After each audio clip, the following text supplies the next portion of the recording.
personally, I was so disgusted. Kaya nga, I was so emotional because I cannot really comprehend. Matapos na sumabog sa galit ang talent manager ni Ronaldo Valdez na si Jamela Santos laban sa mga nagpakalat ng sensitibong video, nabigyan na nga ng leksyon ang gumawa nito. Mapapanood sa video ang ginawang pagresponde ng mga tauhan ng Quezon City Police District o QCPD sa tahanan ni Ronaldo kung saan siya natagpo ang wala ng buhay at may hawak na baril sa isa niyang kamay. Makikita rin sa video ang pagtransfer ng katawan ni Ronaldo sa stretcher. Dahil dito, sinibak na sa pwesto ang dalawang pulis ng QCPD na nag-upload at nagpakalat ng crime scene video sa kanilang pag-rescue ng yumaong aktor na si Ronaldo Valdez. Inanunsyo ni Philippine National Police PNP spokesperson Colonel Jean Fajardo na ang pagkakatanggal ng dalawang pulis na kabilang sa mga rumisponde sa pagkamatay ng aktor sa New Manila, Quezon City noong Linggo, December 17. Bukod pa rito, maging ang station commander sa lugar ay sinisante na rin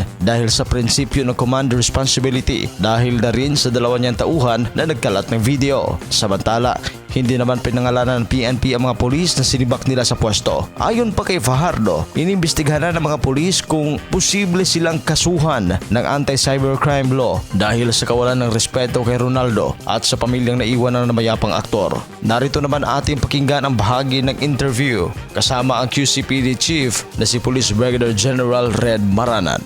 Ngayon inaayos na namin yung kaso para ma-file na natin yung mga kaukulang administrative case and criminal charges. At tuloy-tuloy po yung ating pag-iimbestiga at sa pag-iimbestiga po natin ay naka-identify pa tayo ng 3 naman na civilian na sila yung nag-upload naman sa Facebook nung video. Po ang ating gagawin ngayon dahil nga sa pangyayaring ito ay nire-remind natin yung ating mga kapulisan na yung first responder ay hindi po siya dapat kumukuha ng video at saka picture. Ang karapatan lamang kumuha ng video at picture ay yung investigador mismo. Sapagkat yung first responder, ang role lang niya talaga is to secure the crime scene at kung mayroong pang sugatan doon, ay itakbo sa ospital. Ito nga pong ating ginawa na mabilis ang aksyon ay para magsilbing babala pa doon sa ating ibang kasamahan na hindi ginagawa ng tama ang kanilang trabaho. Mabilis po tayo dyan sa disiplina, ngunit mabilis din naman tayong pumuri kung tama yung ginagawa ng ating kapulisan. Pero hindi po tayo nagpapabaya kung nagkakamali po yung ating pulis.